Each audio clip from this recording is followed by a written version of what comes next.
आइए बच्चों, आज हम हिंदी ब्रिज कोर्स विद्यार्थी कार्य पुस्तिका का पाठ 5 करेंगे। यह अनौपचारिक पत्र विधा है।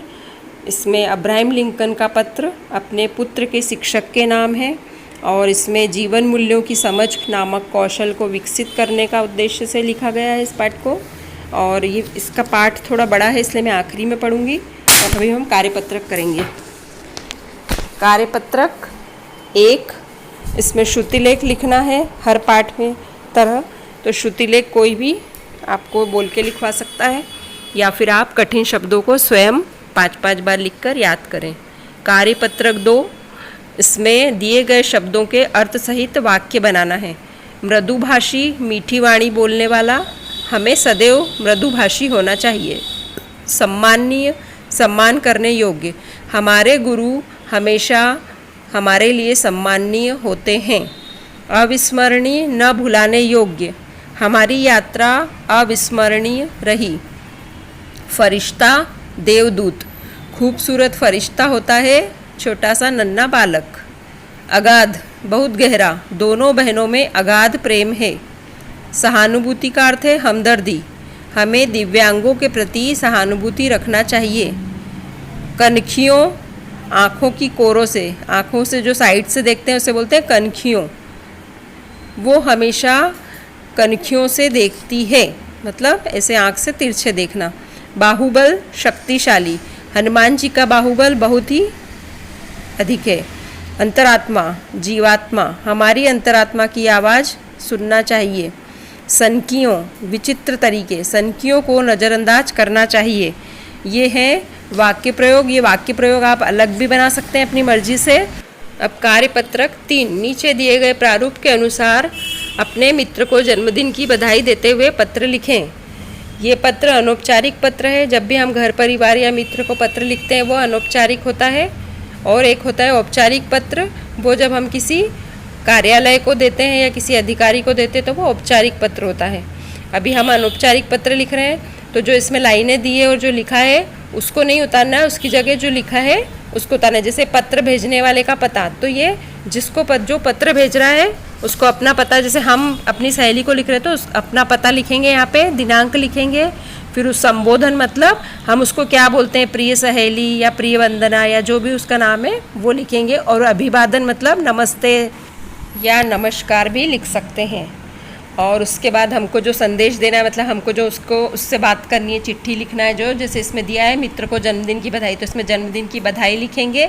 और आखिरी में हम लिखेंगे कि आप तुम्हारी प्रिय सहेली, और उसमें अपना खुद का नाम लिखेंगे। जिसका पता ऊपर लिखा है उसी का नाम आखिरी में भी आएगा, है ना। और ये पूरा एक ही लाइन में आना चाहिए, जैसे इसमें लाइन खींच के बताया है। सारी चीज़ें एक ही साइड में आनी चाहिए। ये पत्र लेखन का तरीका है। अब है कार्यपत्रक 4, निम्नांकित चिन्हों के सामने उनके नाम लिखकर वाक्य में प्रयोग करें। तो चिन्ह बना है और फिर प्रश्नवाचक, क्या तुम कल स्कूल गए थे, ये प्रश्न है। फिर उसके बाद विस्मयादि बोधक, इस चिन्ह का नाम है विस्मयादि बोधक, अरे तुम यहाँ कैसे आई, विस्मय मतलब आश्चर्य। तीसरा है अर्ध विराम, विराम मतलब होता है आराम, अर्ध मतलब थोड़ा सा, अर्ध विराम, आधा विराम। सूर्यास्त हो गया, लालिमा से कालीमा होने को हो गई। तो इसमें आ गया 2 वाक्यों को जब हम वाक्य या वाक्यांश को एक दूसरे के साथ जोड़ते हैं और संबंध बताते हैं दोनों का, तब ये अर्ध विराम लगता है। उसके बाद है अल्प विराम, इसमें थोड़ा सा पढ़ते समय रुका जाता है, इसको बोलते हैं अल्प विराम, जैसे सुनो, जरा रुक कर बताओ। उसके बाद है योजक चिन्ह। योजक चिन्ह 2 शब्दों को जोड़ने वाला होता है। योजक मतलब जोड़ना, आज कल बहुत साथ साथ हो। फिर उसके बाद है जो कॉमा लगे हैं, इसको बोलते हैं अवतरण या उद्धरण चिन्ह। जवानों के साथ रन फॉर यूनिटी मैराथन दौड़ना है। इसमें रन फॉर यूनिटी को हमने इन्वर्टेड कॉमा में कर दिया है। इसको हिंदी में अवतरण या उद्धरण चिन्ह कहते हैं, जिससे इस पे ज़्यादा ध्यान दिया जाए। अब कार्यपत्रक 4 में ही निम्नलिखित वाक्यों में यथास्थान उचित विराम चिन्ह लगाकर वाक्य पुनः लिखें। क्या ये आपका कुत्ता है, तो इसको हमें प्रश्नवाचक चिन्ह बना के लिखना है। क्या ये आपका कुत्ता है, और प्रश्नवाचक चिन्ह लगाना। अरे तुम जा रहे हो, तो अरे, अरे के बाद हमें विस्मय आदि बोधक चिन्ह लगाना है।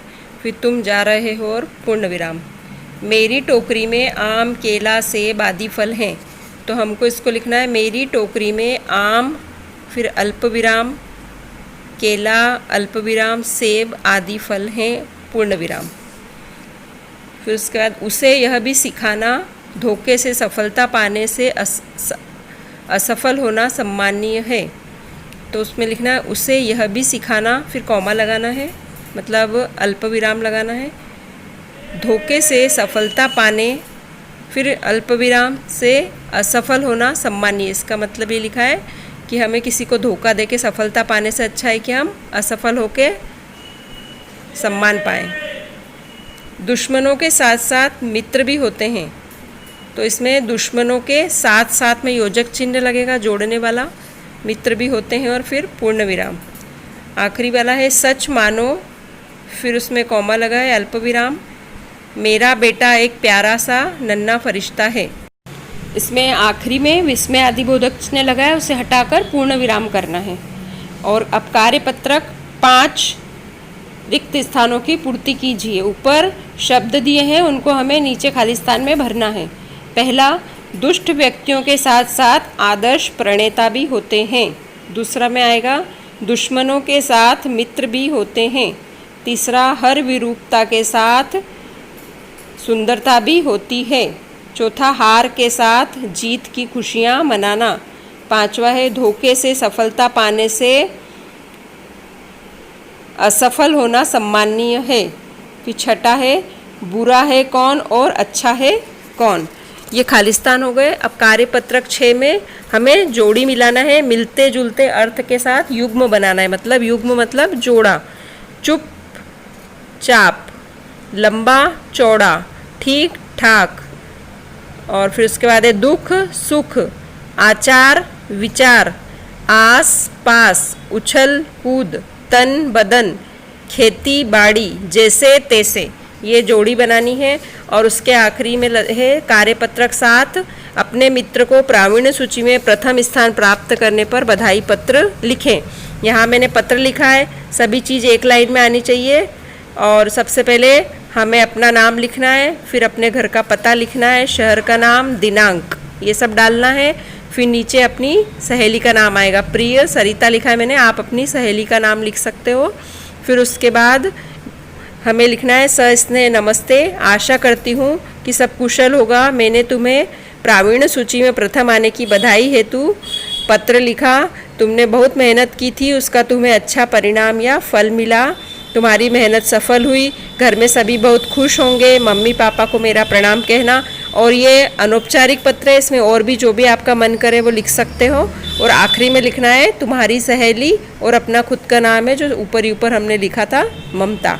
ये ध्यान रखना है कि इसके ऊपर क्या लिखना है, नीचे क्या लिखना है, ये हमें ध्यान रखना है। और हमें सीधी एक लाइन में लिखना है, एक ही साइड में ये सारी चीज़ें आनी चाहिए, ये ध्यान रखना है। और इसमें जगह कम थी तो एक पैराग्राफ चेंज करना होता है। जैसे हमने पूरे ये लिख दिया पत्र, उसमें फिर हमको ये मम्मी पापा का जो लिखा था खुश होंगे के बाद वो पैराग्राफ चेंज करके लिखना था। इसमें पेज पे जगह नहीं थी, जब हम कॉपी में लिखेंगे तो इस बात का ध्यान रखेंगे। और अब मैं पाठ पढ़ के बता देती हूँ। पाठ बहुत ही सीधा और सरल है और बहुत ही अच्छा है। हे शिक्षक, मैं जानता हूँ और मानता हूँ कि न तो हर व्यक्ति सही होता है और न ही सच्चा होता है, किंतु तुम्हें सिखाना होगा कि कौन बुरा है कौन अच्छा है। दुष्ट व्यक्तियों के साथ साथ आदर्श प्रणेता भी होते हैं, स्वार्थी राजनीतिज्ञों के साथ साथ समर्पित नेता भी होते हैं, दुश्मनों के साथ साथ मित्र भी होते हैं, हर विरूपता के साथ सुंदर चित्र भी होते हैं। समय भले ही लग जाए, पर यदि सिखा सको तो उसे सिखाना कि पाए हुए 5 रुपये से अधिक मूल्यवान स्वयं का कमाना है। हमें फिजूल के जो पैसे मिलते हैं वो हमारे लिए काम के नहीं है। हम 1 रुपया भी कमाए तो हमारे काम का है। पाई गई हार को कैसे झेले उसे यह भी सिखाना, और साथ ही यह भी सिखाना कि जीत की खुशियाँ मनाना। यदि हो सके तो उसे ईर्ष्या या द्वेष से परे हटाना और जीवन में छिपी मौन मुस्कान का पाठ पढ़ाना। जितनी जल्दी हो सके उसे जानने देना कि दूसरों को आतंकित करने वाला स्वयं कमज़ोर होता है। वह भयभीत व चिंतित है क्योंकि उसके मन में स्वयं चोर होता है।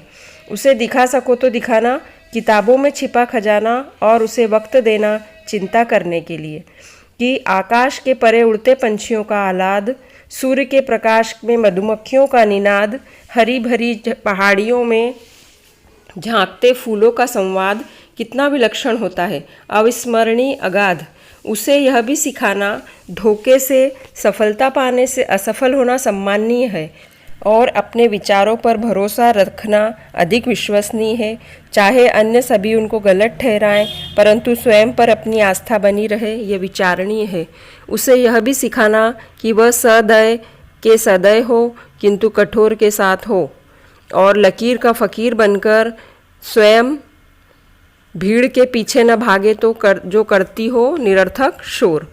उसे सिखाना कि वह सबकी सुनते हुए अपने मन की भी सुन सके, हर तथ्य को सत्य की कसौटी पर कसकर गुन सके। यदि सिखा सको तो सिखाना कि वह दुख में भी मुस्कुरा सके, घनी वेदना से आहत हो पर खुशी के गीत गा सके। उसे यह भी सिखाना कि आंसू बहते हैं तो उन्हें बहने दे, इसमें कोई शर्म नहीं, कोई कुछ भी कहता हो कहने दे। उसे सिखाना वह सनकियों की कनखियों से हंसकर टाल सके पर अत्यंत मृदुभाषी से बचने का ख्याल रखे। वह अपने बाहुबल व बुद्धिबल का अधिकतम मोल पहचान पाए परंतु अपने हृदय व आत्मा की बोली न लगवाए। वह भीड़ के शोर में भी अपने कान बंद कर सके और स्वतः की अंतरात्मा की सही आवाज़ सुन सके, सच के लिए लड़ सके और सच के लिए अड़ सके। उन्हें सहानुभूति से समझाना पर प्यार के अतिरेक से मत बहलाना, क्योंकि तप कर ही लोहा खरा बनता है, ताप पाकर ही सोना निखरता है। उसे साहस देना ताकि वक्त पड़ने पर अधीर न बने, सहनशील बनना ताकि वीर बन सके। उसे सिखाना कि वह स्वयं पर असीम विश्वास करे ताकि समस्त मानव जाति पर भरोसा व आस धरे। यह एक बड़ा सा लंबा चौड़ा अनुरोध है पर तुम कर सकते हो। क्या इसका तुम्हें बोध है? मेरे और तुम्हारे दोनों के साथ उसका रिश्ता है। सच मानो मेरा बेटा एक प्यारा सा नन्हा सा फरिश्ता है। बहुत ही अच्छा पत्र लिखा है शिक्षक के लिए और बहुत ही बढ़िया, और शिक्षक सब कुछ कर सकता है बच्चों के लिए, ये इसमें बताया है।